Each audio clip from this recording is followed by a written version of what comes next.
Mendel's peas. Inheritance explained. Gregor Mendel was an Austrian monk and scientist who conducted experiments about variation in plants.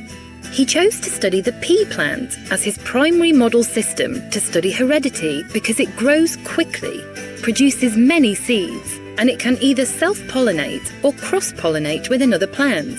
His experiments allowed him to discover fundamental principles of inheritance, which also apply to people and other animals. Mendel was curious what determined variance. He decided to look at 7 different pea plant traits: height, seed colour, seed shape, pod colour, pod shape, flower position, and flower colour.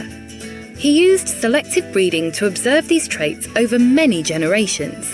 Mendel quickly discovered that by breeding a homozygous plant with yellow pea seeds and a homozygous plant with green pea seeds, the first offspring generation were heterozygous, yet always had yellow seeds.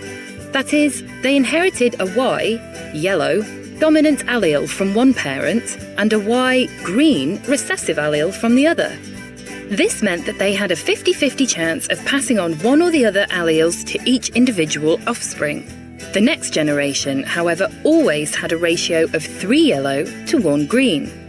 Based on a mathematical analysis of the results of his experiments, he was confident to reach 3 conclusions.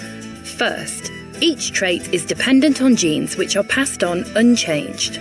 Second, one gene for each trait is inherited from each parent.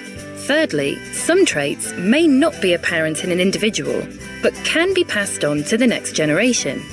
He also concluded that the genotype is always more important than the phenotype when it comes to heredity.